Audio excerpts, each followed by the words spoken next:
Yeah, we are live. Here, it's the dumpster fire. Hold on, let me turn this thing down. Why is it always so loud? Who's editing this show? Alright. What a week it's been. And now Brandon's muted. Anyways, we've got TJ Carpenter with us. What's up, TJ? Say hi. Hey, what's up, man? How are you? And we also have Brandon Perna with us, but he's got his mute on. He's working. I'm almost done. I'm exporting right now, and then we're gonna have a really good video to talk about, guys. All right, we will have a really good video to talk about. And unfortunately for the peanut gallery out there, Tree had to work, so it's just us three tonight. Watch the stream just tank. Like all the viewers are like, no Tree. How are we gonna fuck our Spanoses? So disappointing. All right, let's cut this music off. Or at least get it down to like that. There we go. All right, what's going on, TJ? How you doing tonight? Pretty shitty. How are you? I'm all right. There's my ugly face. What's so shitty, man? What is it? Something we can't talk about? No. I mean, I don't know. I had to deal with Brandon for a couple hours today. I could see how that could really bother you. I get it. We were shooting our next episode of What the Sports, and our teleprompter would not work. So that was an issue today. That's the first world problem if I've ever heard one, right there, buddy. It really is. And Brandon Perna knows how to make a bad situation and make it worse. Oh, you mean he's not fun to work with? He's not like a giant kid, or does he just like try to pick at you when it's not going well? He is the most high maintenance, unbelievable, just prima donna. Brandon Perna is. He looks like one. He kind of looks like the dad from what is it? Did we finally get Perna to say something? Yeah, I said you're not gonna shit on me. All right, easy to work with, goddammit. Let's see. Separated at birth, Mike. Brandon Perna or Milo Mike. Ventimiglia or whatever his name is. I don't know. Who? Milo Ventimiglia. Yes. Oh, yeah. Star of Heroes. Now star of This Is Us. Look at this. Look. Hey, you actually come up in a Google search now, Brandon. You even have images. Look, is this not the guy from This Is Us? I mean, you let a toaster take you out, dude. Hey, Brandon, what was it like crock-pot. dating a Gilmore girl? That's what I want to know. It was pretty good. Did she talk too fast for you to understand? All right. I'm very in tune with my feminine side, so I think what you just said is kind of sexist, actually, and I can understand any woman what they're saying at any time, all the time. You are lying. More girl or golden girl, doesn't matter. I can relate to them all. Who's hotter, the Actually, ugliest Gilmore girl or the hottest Golden Girl? Let's see. Oh, you got to go with the hottest Golden Girl, right? Yeah, well, I mean, this one girl kind of has a big forehead right here on the right. She's got like a 8 head going on. All right, this is a sports channel. I don't know. Well, look at this. Blanche was a Hellcat. Yeah. All right, we got some topics to cover here.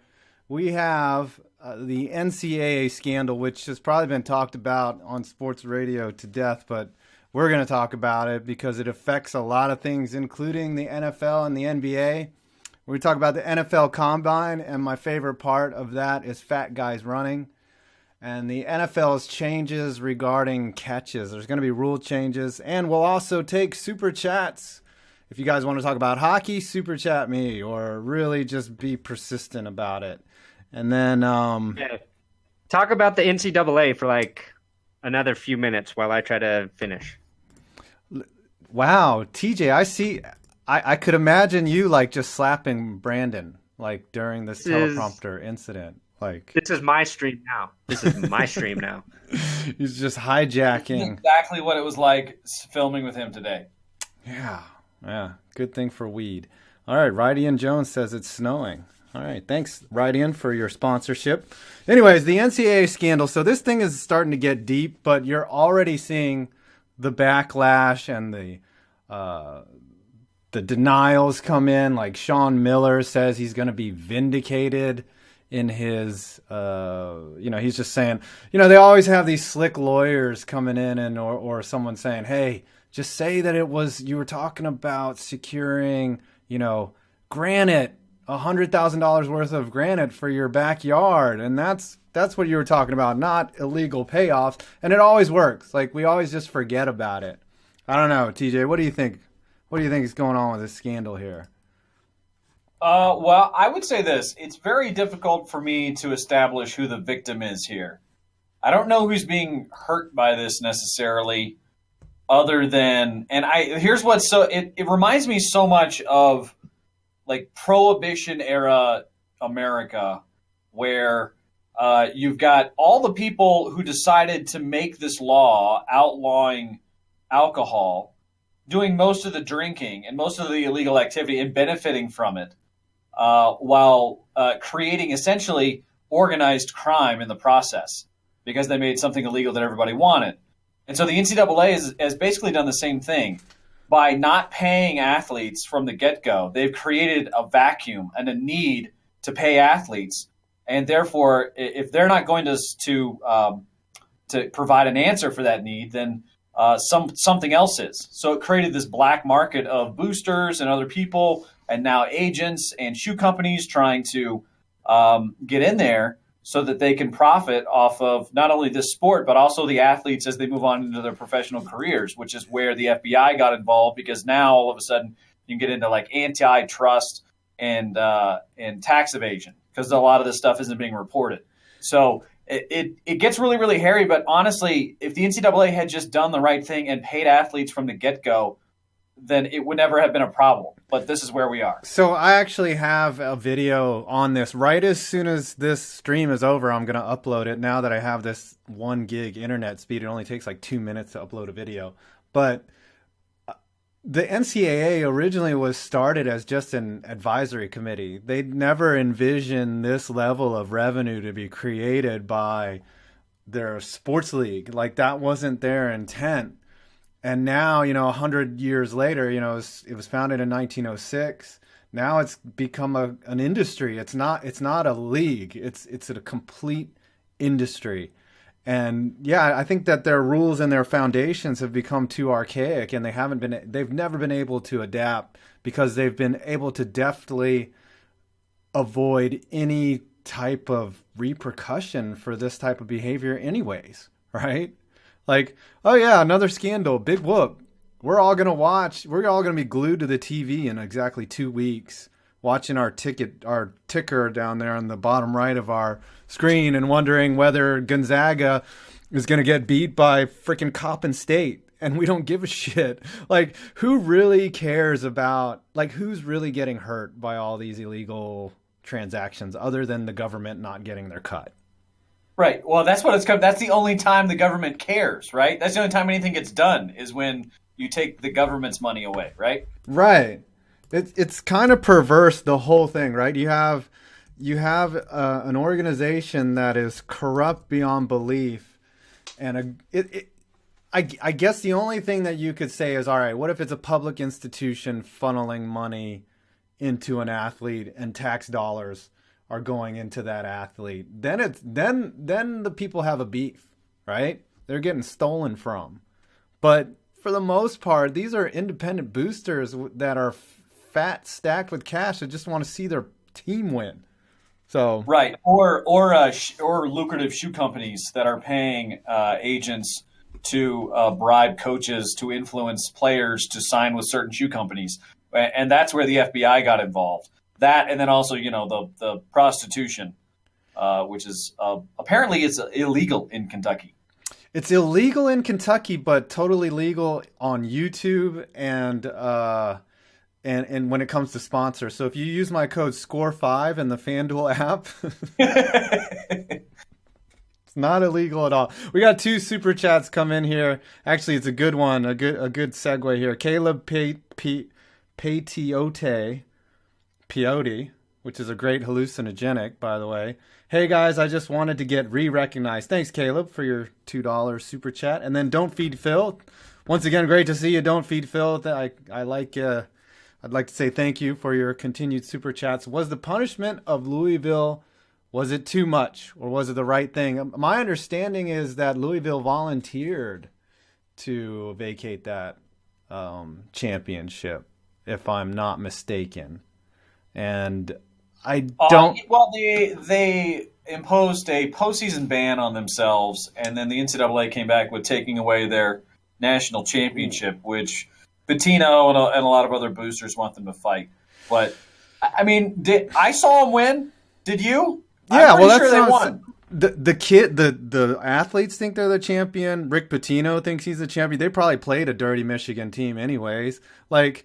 It's like I said to Brandon, like if you get caught cheating on your girlfriend, you don't unfuck all those girls, right? You don't. They don't come off the record.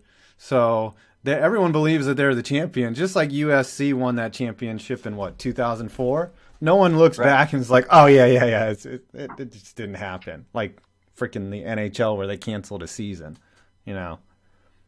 Right. So for sure. But yeah, I just think it's more hypocrisy from the NCAA, just in general, like, oh, this is our idea of punishing you. We're gonna make you take down your banner, even though you had a widespread prostitution ring going on. Right. Yeah. I mean, I don't know if I would call it a prostitution ring. But, yeah, I mean, they were trying to sneak hot chicks into the dorm and other areas where they could have sex with recruits so that they'd go to Louisville. I mean, it's pretty shady shit, but also like, not that outside the realm of realistic business practice either. Well, like, have you ever seen an episode of Mad Men? Like, that's how they did business in the 50s. Like, that's how textile production was, like, controlled. Right. You look at a bunch of dudes going out there on the town, cheating on their wives, getting prostitutes. Right. Smoking cigars. Well, what is it? Bob Odenkirk from Mr. Show, he said, don't you know how the world works? Blowjobs. Right? Exactly right. Jordan Culberson, you should let me in on this conversation. I wish we had a way to eventually, guys that watch the stream, I want to make it so that you guys can call in like a real radio show. That would be awesome. But eventually we'll have it so that you guys can talk with us like in a sort of a caller environment. I'm not smart enough to figure that out. But thank you, Jordan, for your $5 super chat. And Anthony Moses, love the content on this channel. What's your opinion on the NFL trying to fix the catch rule? We're going to talk about that at the end of the show, okay? So we got to get through all of the other agenda. And Brandon's gone. Brandon is gone. Right when we get to the NFL portion of the stream. Okay. TJ, you there? Hello? Yep. Are you there? Yeah. Sorry. Anyways. So how is this scandal is going to affect a lot. There's going to be a lot of downstream effect from this scandal, particularly on the NBA, as they're going to look to change the rules again to let, I think they're going to get rid of the one and done, and it's going to be 18-year-olds in the NBA again. What do you think about that? I don't know if, I mean, they haven't officially decided that yet, have they? No, I don't think anything's been finalized with that, but it's on the table. Is because every college coach is like, the one and done is stupid. Well, yeah, right. The NBA has this rule that you have to be at least 19 to be in the league. And David Stern was always very adamant that that was an NBA rule. But essentially the reason why they did it was because the players union asked them to. I mean, the players union, the players who are currently in the league they want fewer players coming into the league, not more. So I think that, they'd have to get that past the players union, and I don't think that they will. They'd have to change it in the CBA since that's all collectively bargained. So even if they did change the rule, I think that the players union would have enough of a problem with it to where they would probably go back on it, just simply because there's just too much. There's too much money. Anytime there's that much money on the table, you're not going to get your way. You know what I mean? Absolutely. I just think that I mean the one and done rule, just like if someone wants to pay you to play basketball, like no matter what your age is, you should be able to go to the league, right? Like LeBron, like what would a LeBron done? He was meant to play NBA basketball probably from the time he was 17, not 18. And this stupid rule prevents players from getting paid so that they can prop up an industry. That's the only reason it exists, is so that they can come at least get 1 year of exposure in college basketball. Like, right. It's insane. So here's the other thing, too, is that if colleges paid athletes, that would actually incentivize them to stay in college longer because it's a safer play and they're already being compensated for their work. So I think that kind of solves itself if the NCAA does the right thing and decides to make that change, even though that won't solve the problem of getting players paid under the table. But at this point, anytime there's this much money involved in anything, look, the rules of the NBA or NFL or college athletics in general, the only reason they exist are for competitive equality and finances, money. Those are the only two reasons for rules in sports. And since paying athletes at this point is so rampant, it's not as though smaller schools do it. In fact, the schools that get popped for it most often are smaller schools. They're not big schools because they don't have to pay as much. Alabama doesn't have to pay because the opportunity value of that, the opportunity cost of going to Alabama is so great that you get a lot more out of it than if you go to, like, say, Kentucky. Kentucky has to pay for players. Auburn has to pay for players. Texas A&M has to pay for players. Texas, Alabama, Ohio State, they don't have to. They don't have to, but they don't. Not as much as other schools. In basketball, it's a little different, but in football, they are promising you get to go to the NFL if you play here. And it's pretty good if you're going to, like, Alabama or Ohio State. Those are direct pipelines to the league. Yeah, but I think they still pay players. Come on. I mean, they still give them improper benefit. Like, they're like, look, man, I'm giving up $250,000 to not play at Kentucky. Like, you guys could make this a little sweeter, you know, throw me a couple prostitutes, maybe 3 or 4. Yeah. Right. Yeah. They barter. Sure. I mean, UCLA offered me 10 prostitutes. You could give me 5. Come on. Yeah. Right. I just, that's the only reason why these rules exist in the National Football League or in the NBA is to protect the existing money. That's why the rule is probably not going to get changed because there's too much money at stake. You know, it's funny. I was thinking about this yesterday. Is like, how many movies or shows are predicated upon impropriety in the NCAA? Like, you have Blue Chips, He Got Game, like. Their entire plots are built around these scandals. Like, no one still cares. Like, they're just like, it's like a mafia show or like The Sopranos. Like, oh yeah, organized crime happens every day, and we're just not going to stop it. We just watch our shows. You know, we're going to watch the NCAA tournament. All right, we got a couple super chats here. Taylor Gabriel is leaving Atlanta. Let me see what that's about here. They're going to be in free agency. I think he's a wide receiver. I don't know much about Taylor Gabriel, Jordan, but I'm sure he'll go on to be a star somewhere else. And then Before You Love Shine, $2. Kobe greater than symbol LeBron, greater than symbol Kwame. As for high school to the NBA. Oh, wait a minute. You're saying that Kobe Bryant made the leap from high school better than LeBron did? Is that what you're saying? Before Love Shine? I don't know, TJ. Can you agree with that? No, I cannot. Let's look up Kobe Bryant's stats his first year. Kobe Bryant was like a backup. Like, he came off the bench. I think he only averaged like 8 points a game his first year. I want to say. Let's get some stats up here. Career numbers. And LeBron, no one can say that LeBron did not instantly impact the league because he just came in and started balling. I think he averaged like 20 points a game his rookie season.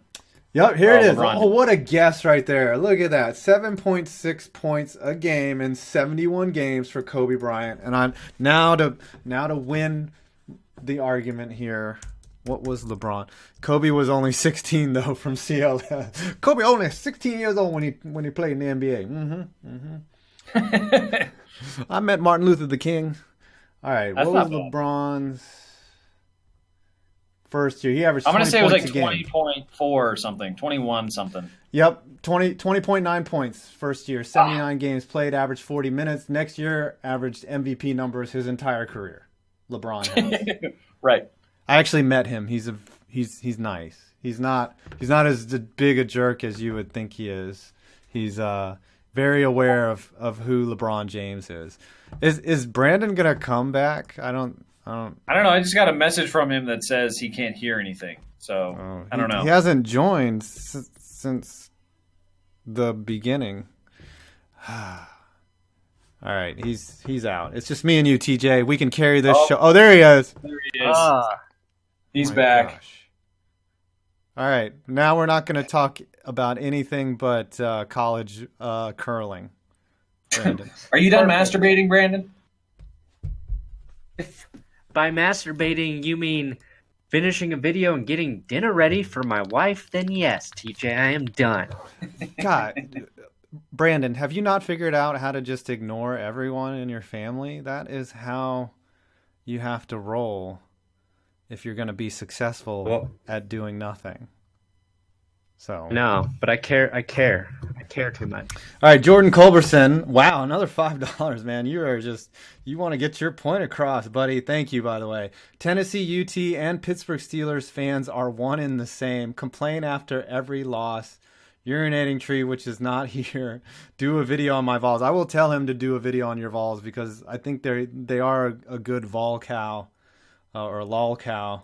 But yeah, I'd say UT fans are very similar to Steelers fans in the fact that they are utterly, what's the word? Delusional about their team.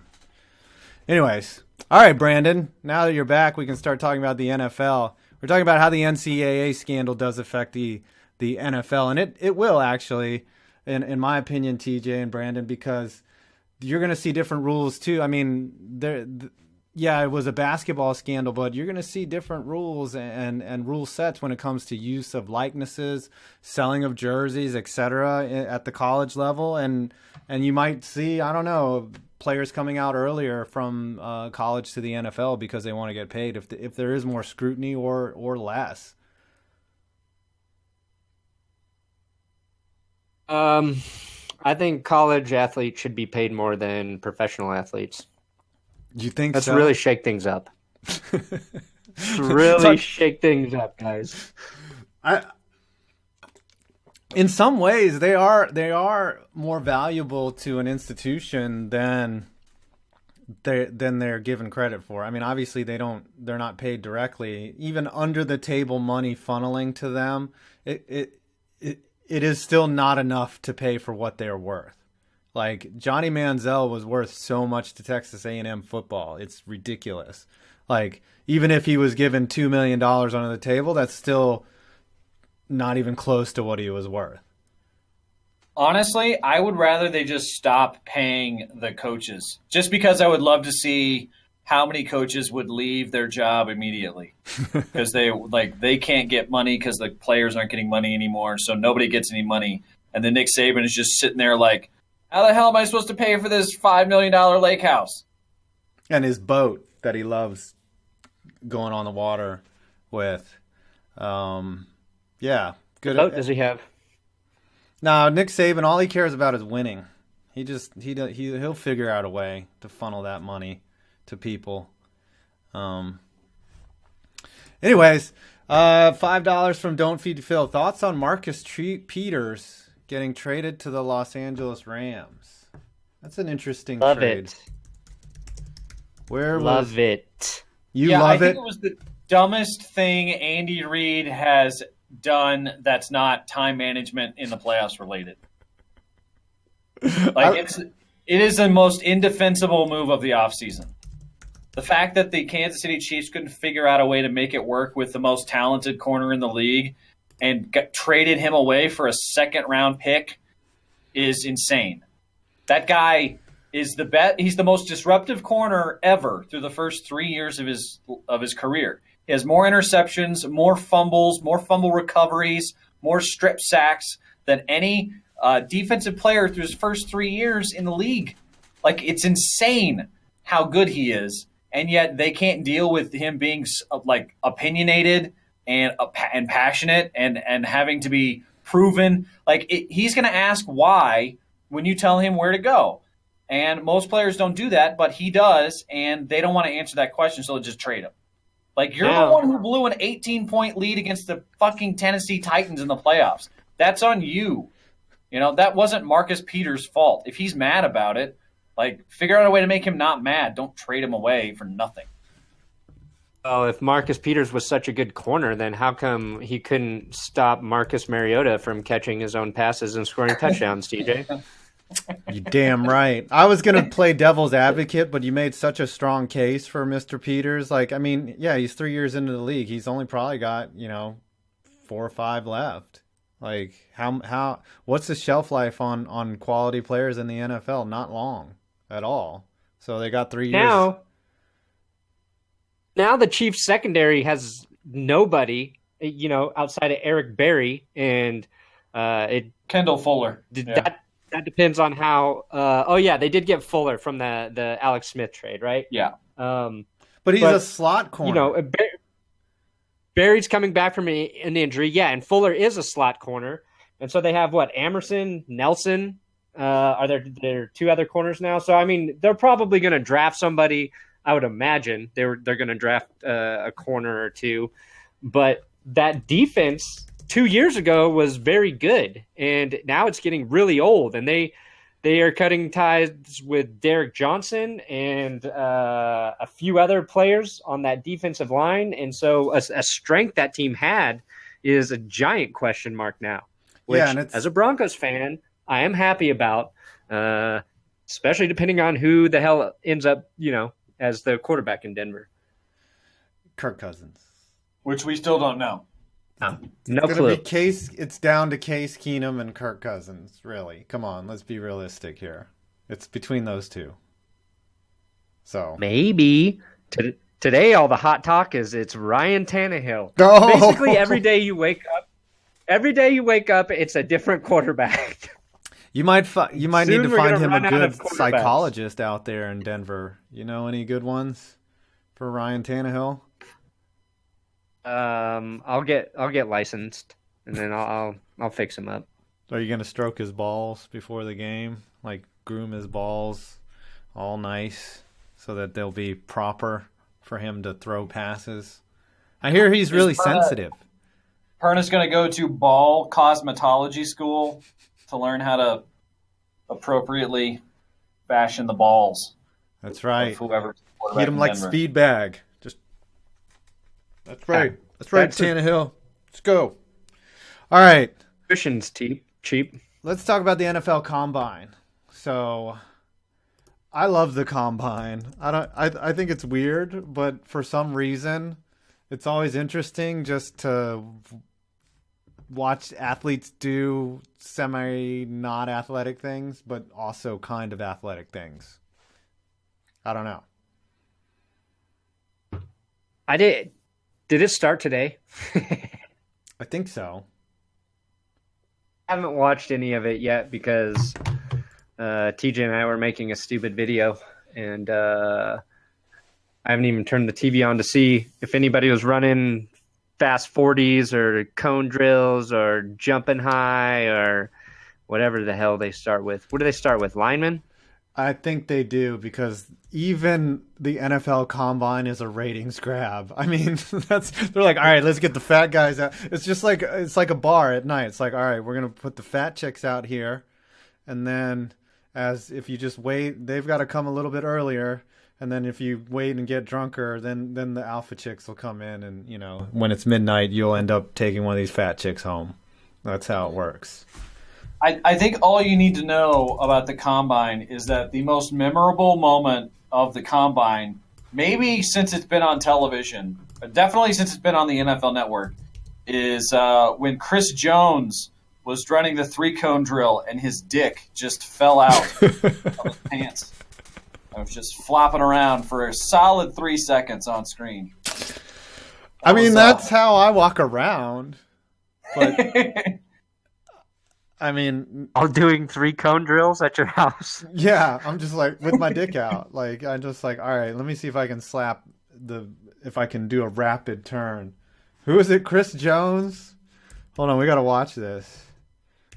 Chris Jones 3-cone drill. It makes Janet Jackson's nip slip look, here it like is. a Disney First of movie. all, he's wearing Spanx. He's wearing male Spanx. And hold on, let's full screen this bad boy right here. You guys like my new studio setup? Oh no, it's just his 40. Oh, but his dick just definitely fell out, and now he's covering it. How does it come out while you're running like that? Ooh. That's something us semi-white guys. Well, I'm half white. Us white guys will never experience.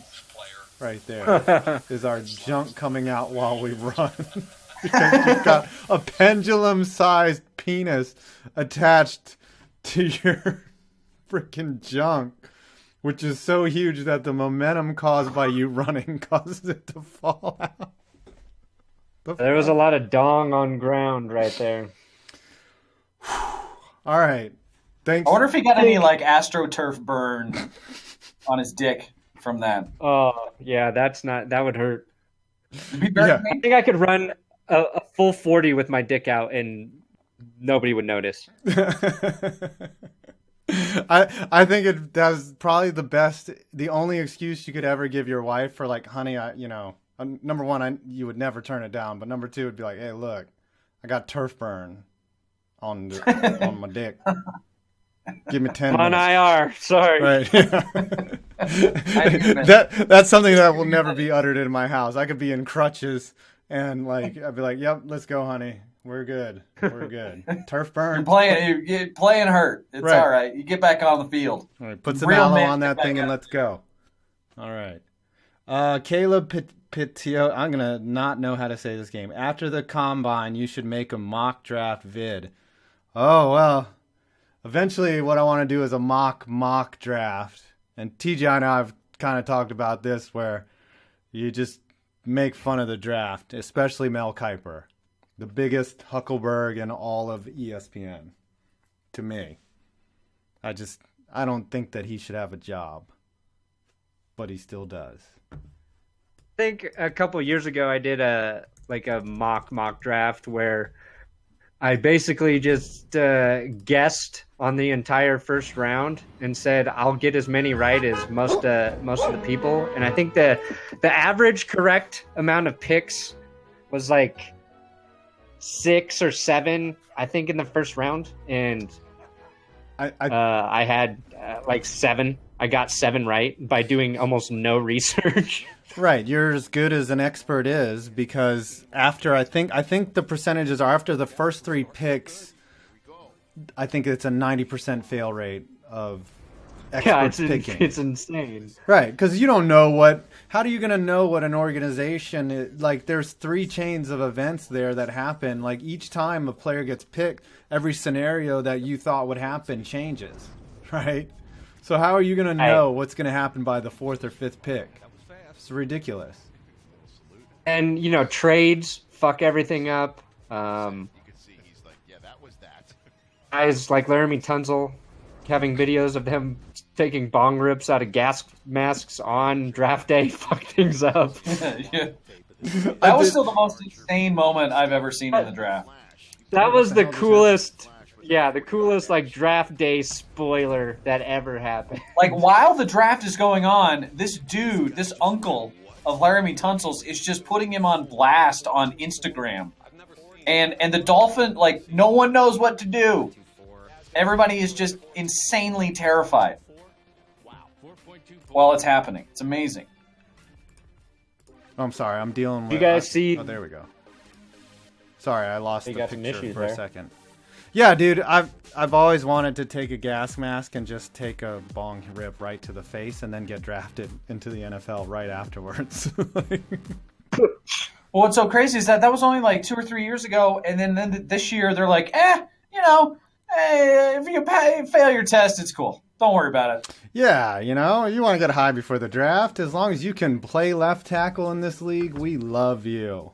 Go out there and do a great job, Laramie.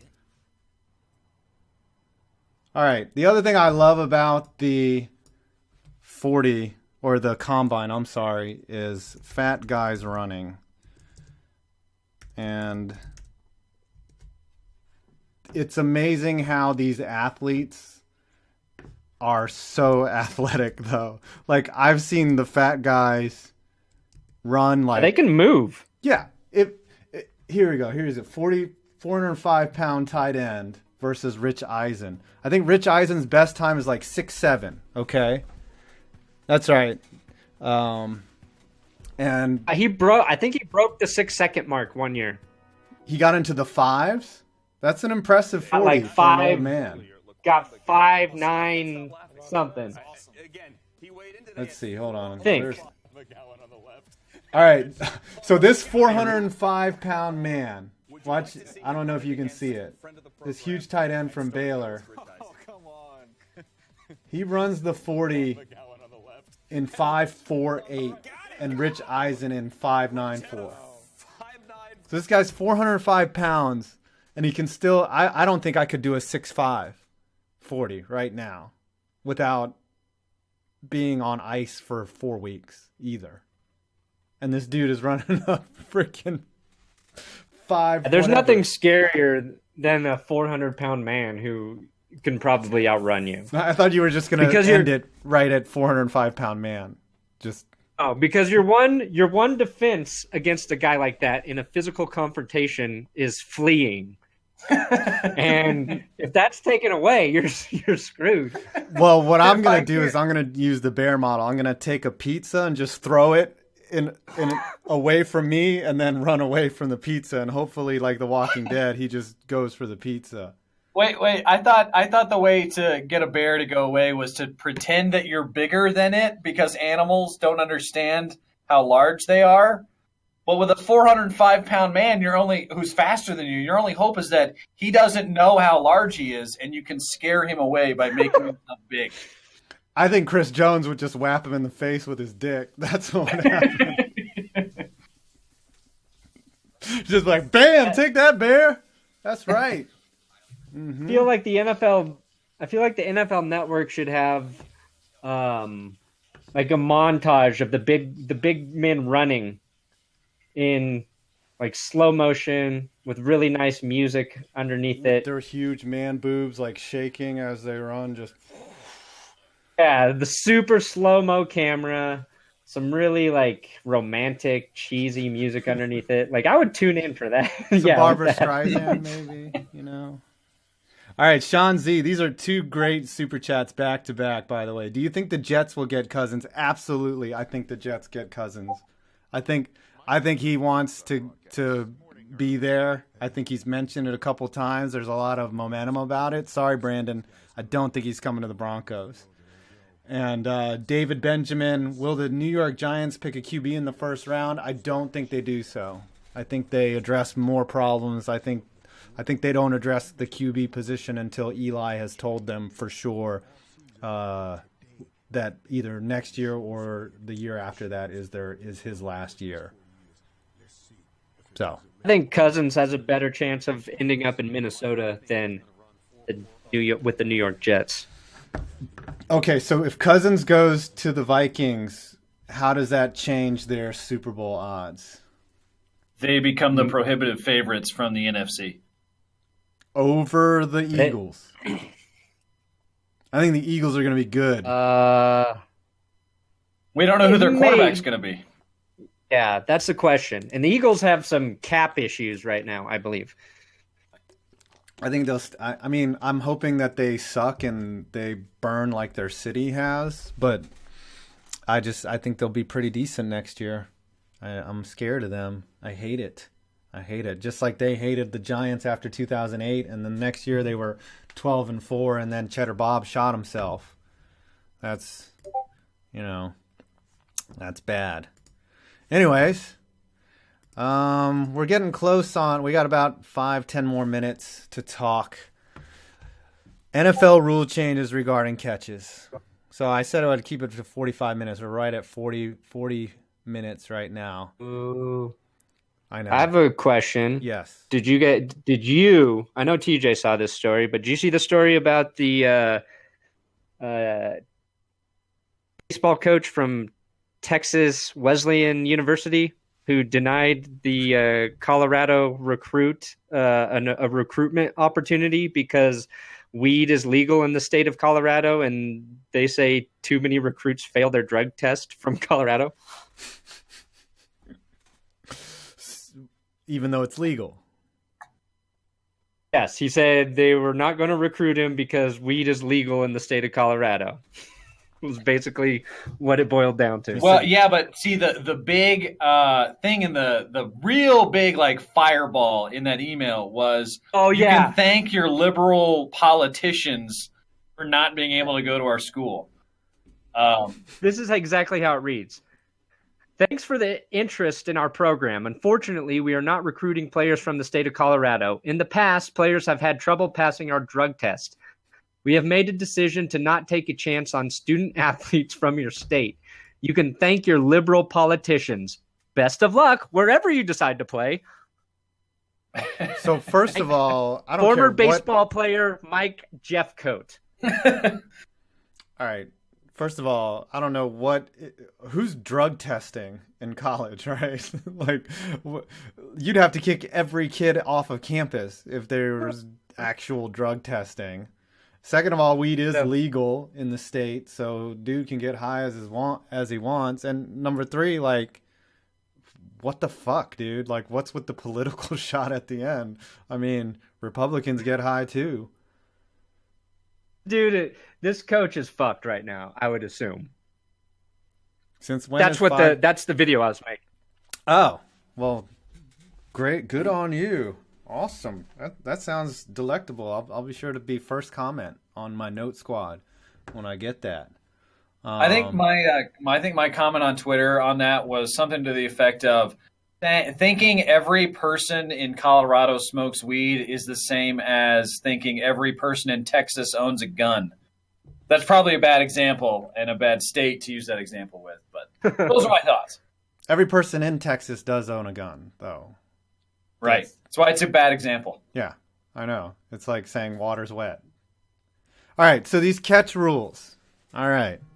So basically what I'm hearing on the catch rule is, and nothing's been finalized or issued, is that they're removing the portion about going to the ground from the catch rule, and it's going to basically make the Dez Bryant catch, the Calvin Johnson catch, the Jesse James catch, all valid catches next year.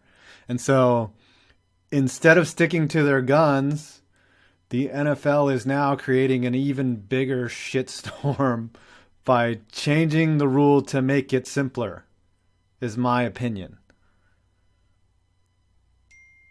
I think it's the right move, though.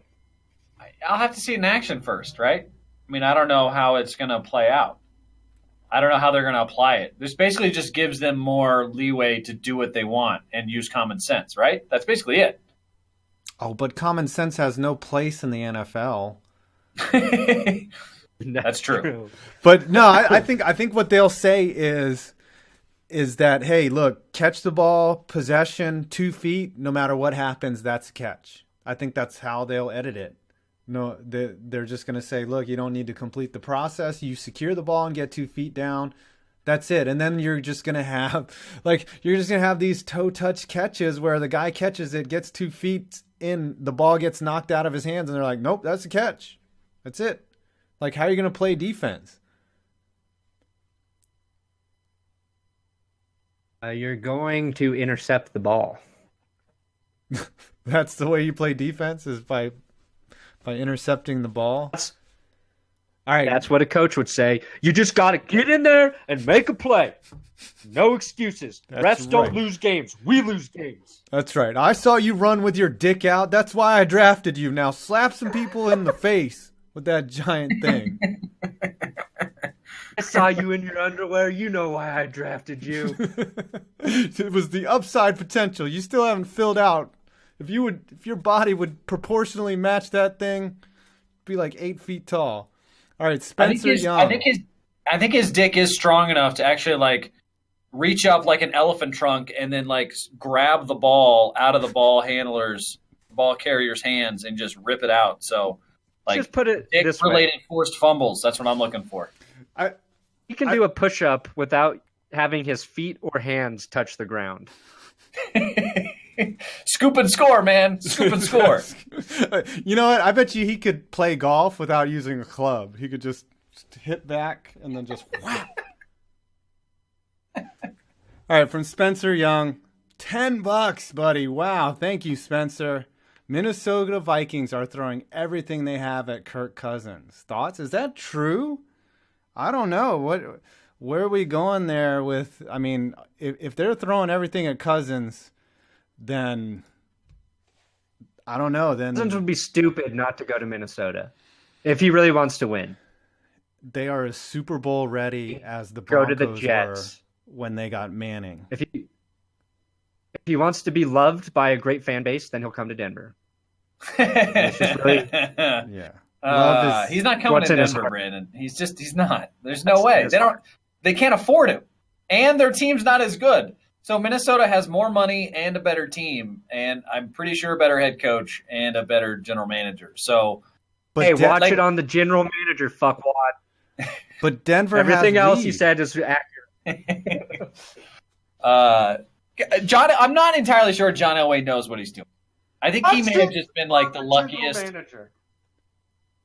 How dare you blaspheme the name of John Elway? You're right.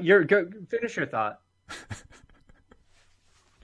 My thought. I just wanted to get a rise out of you. That's really all I was going for. I just wanted to. You're trying to trigger him. Defending blindly, John Elway. Saying all he's right. Lucky. We're right at 47 minutes. Fly Latore, I see you there. This show we're not gonna let the peanut gallery jump in the pool. Sorry about that.